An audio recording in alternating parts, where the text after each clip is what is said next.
Physics అంటే భయమా? అస్సలు వద్దు. ఈరోజు మనం కణాల కదలికల వెనక్కున్న ఓ అద్భుతమైన కథను చూద్దాం.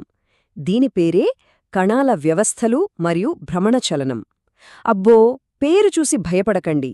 కథ మాత్రం చాలా సరదాగా ఉంటుంది. అవును, కరెక్ట్. ఇప్పటిదాకా మనం ఒకే వస్తువు అంటే మన సినిమా భాషలో చెప్పాలంటే ఒక హీరో కదలిక గురించే మాట్లాడుకున్నాం. కాని ఈరోజు అలా కాదు. ఎన్నో కణాలు కలిసి ఒక పెద్ద వ్యవస్థగా, ఒక సినిమా యూనిట్లాగా ఎలా పనిచేస్తాయో చూద్దాం. ఒక బంతిని గాల్లోకి విసిరామనుకోండి, దాని దారిని ఈజీగా చెప్పేయచ్చు. చాలా సింపుల్. కానీ అదే ఒక క్రికెట్ బ్యాట్ను గిరిగిరా తిప్పుతూ విసిరితే అదో పెద్ద గందరగోళం. దానిలోని ప్రతి అణువు ఓ వేరే దారిలో వెళ్తుంది. అంతా అయోమయంగా, అసలు ఏం జరుగుతుందో అర్థంకానట్టుంటుంది. కానీ ఆ గందరగోళం లోపలో ఒక సీక్రెట్ ఆర్డర్ దాగి ఉంది. ఈరోజు మనం ఆ రహస్యాన్ని ఛేదిద్దాం. సరే, మరి ఈ సినిమా మొత్తాన్ని నడిపించాలంటే ఒకరుండాలి కదా, ఒక ప్రొడ్యూసర్ లాంటి వాళ్ళు. అలాంటి ఒక కాన్సెప్ట్నే ఇప్పుడు పరిచయం చేసుకుందాం. అదే ద్రవ్యరాశి కేంద్రం, ఇంగ్లీష్లో సెంటర్ ఆఫ్ మాస్. అసలు ఈ ద్రవ్యరాశి కేంద్రమంటే ఏంటి? అది ఒక ఊహాజనిత బిందువు. ఇందాక మనం చూసిన ఆ గిరిగిరా తిరిగే బ్యాట్ గుర్తుంది కదా, అందులో ఉన్న నటులంతా అంటే కణాలన్నీ అస్తవ్యస్తంగా తిరుగుతున్నా సరే, మన ఈ ప్రొడ్యూసర్ అంటే ద్రవ్యరాశి కేంద్రం మాత్రం అచ్చమొక బంతిని విసిరితే ఎలా వెళ్తుందో అంత సింపుల్గా ఒకే మార్గంలో వెళ్తుంది. సో ఈ ప్రొడ్యూసర్ ఆ మొత్తం గందరగోళాన్ని మనకు చాలా సులభంగా అర్థమయ్యేలా చేస్తాడనమాట. అయితే ఇక్కడో ఇంట్రెస్టింగ్ క్వశ్చన్. మరి ఈ ప్రొడ్యూసర్ ఎప్పుడూ సెట్లో ఉండాల్సిన అవసరం లేదా? అంటే ద్రవ్యరాశి కేంద్రమనేది ఆ వస్తువుకు బయట కూడా ఉండే అవకాశముందా? ఖచ్చితంగా ఉండొచ్చు.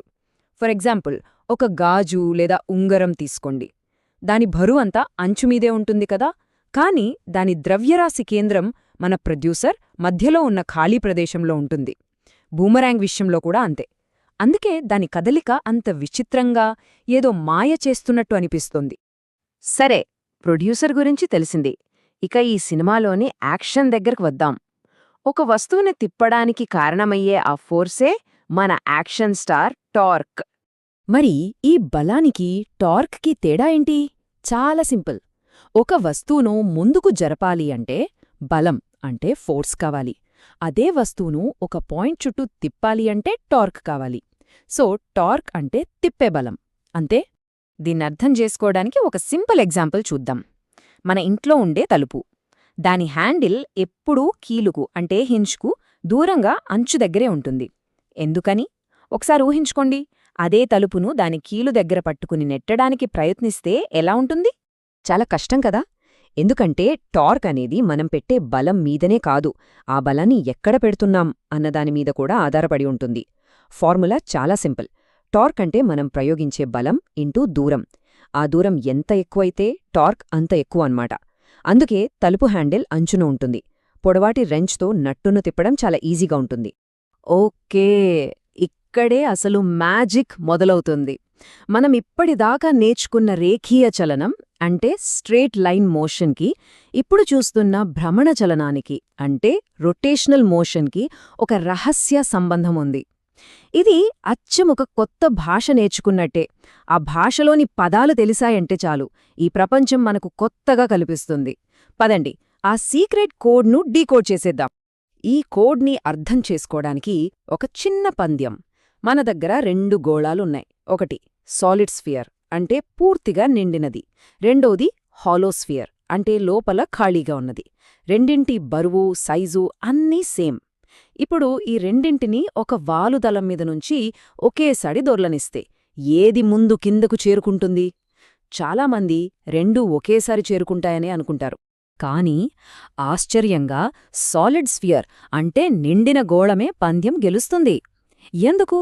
దీనికి కారణం మన కథలోకి వస్తున్న ఒక కొత్త, చాలా ముఖ్యమైన పాత్ర, జడత్వ భ్రామకం లేదా మోమెంట్ ఆఫ్ ఇనర్షియా. చూడండి, స్ట్రెయిట్ లైన్ మోషన్లో ఒక వస్తువు బరువు అంటే మాస్ ఎంత ఎక్కువగా ఉంటే దాన్ని కదపడమంత కష్టం. ఈ రొటేషనల్ మోషన్లో ఆ మాస్ పాత్రను జడత్వ భ్రామకం పోషిస్తుందన్నమాట. ఇది కేవలం బరువుపైనే కాదు, ఆ బరువు ఎక్కడ ఉంది అనే దానిమీద కూడా ఆధారపడి ఉంటుంది. మన హాలోస్ఫియర్లో అంటే ఖాళీ గోళంలో బరువంతా తిరిగే అక్షానికి దూరంగా అంచున ఉంది. అందుకే దాన్ని తిప్పడానికి ఎక్కువ ఎనర్జీ కావాలి. అంటే దాని జడత్వ భ్రామకం ఎక్కువ. అందుకే అది నెమ్మదిగా దొర్లుతూ ఓడిపోయింది. సరే, ఈ డీకోడింగ్ కొనసాగిద్దాం. రేఖీయ వేగం అంటే లీనియర్ వెలాసిటీ వీకి బదులుగా ఇక్కడ కోణీయ వేగం యాంగ్యులర్ వెలాసిటీ ఒమేగా ఉంటుంది. బలం ఎఫ్కి బదులుగా మనం ఆల్రెడీ కలిసిన టార్క్ టౌ ఉంటుంది. ఒక జైంట్ వీల్ ఊహించుకోండి. మధ్యలో కూర్చున్నవాళ్లు, అంచున కూర్చున్నవాళ్లు అందరూ ఒకేసారి ఒక రౌండ్ పూర్తి చేస్తారు. అంటే వాళ్లందరి కోణీయ వేగం ఒకటే. కాని అంచున ఉన్నవాళ్లు చాలా దూరం ప్రయాణించాలి కదా, కాబట్టి వాళ్ల రేఖీయ వేగం v చాలా చాలా ఎక్కువగా ఉంటుంది. ఇక మన డీకోడింగ్లో చివరి పదం లీనియర్ మోషన్లో మొమెంటం p = mv ఉంటుంది కదా, దానికి సమానమైనదే ఇక్కడ యాంగ్యులర్ మొమెంటం l. దీని ఫార్ములా కూడా మనం ఇప్పుడు చాలా సులభంగా ఊహించొచ్చు.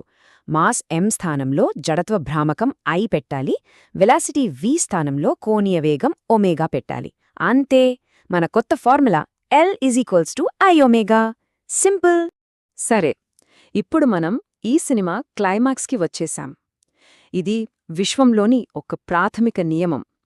ఐస్ స్కేటర్ల దగ్గరనుంచి మన సౌర వ్యవస్థ వరకు అన్నింటినీ శాసించే ఒక అద్భుతమైన సూత్రం. ఒలింపిక్స్లో ఐస్ స్కేటర్లను చూస్తూ ఉంటాం. వాళ్లు అలా తిరుగుతూ ఉన్నప్పుడు ఎవరూ నెట్టకుండానే సడన్గా తమ స్పీడ్ని ఎలా పెంచుకుంటారు, అంత వేగంగా ఎలా తిరుగుతారు? దీని వెనుక ఒక సింపుల్ యూనివర్సల్ లా పనిచేస్తుంది. ఒక సిస్టంపై బయటనుంచి ఏ టార్క్ అంటే తిప్పే బలం పనిచేయనంతవరకు దాని మొత్తం కోణీయ ద్రవ్యవేగం L మారదు, కాన్స్టెంట్గా ఉంటుంది. ఇప్పుడు చూడండి, ఆ స్కేటర్ తన చేతులను దగ్గరగా ముడుచుకున్నప్పుడు తన బరువును తిరిగే యాక్సిస్కి దగ్గరగా తెస్తుంది. దీనివల్ల ఆమె జడత్వ భ్రామకం I తగ్గుతుంది.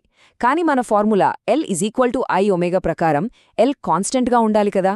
అందుకే I తగ్గగానే దాన్ని బ్యాలెన్స్ చేయడానికి కోణీయ వేగం ఒమేగా అమాంతం పెరిగిపోతుంది. అందుకే ఆమె అంత వేగంగా గిర్రున తిరుగుతుంది. అద్భుతం కదా. ఇది కేవలం స్కేటర్లకు మాత్రమే కాదు. మన సౌర వ్యవస్థలో సూర్యుడికి దగ్గరగా వచ్చినప్పుడు గ్రహాలు వేగంగా కదులుతాయి. హెలికాప్టర్ బాడీ మొత్తం తిరిగిపోకుండా దాని తోక దగ్గర ఉండే చిన్న రోటర్ ఆపుతుంది. డైవర్లు, జిమ్నాస్ట్లు గాలిలో వేగంగా తిరగడానికి వాళ్ల శరీరాన్ని ముడుచుకుంటారు. వీటన్నిటి వెనుక ఉన్నది ఇదే, ఒకే ఒక్క సూత్రం. ఇక్కడొక చిన్న టెక్నికల్ పాయింట్ ఉంది, కాని చాలా ముఖ్యం.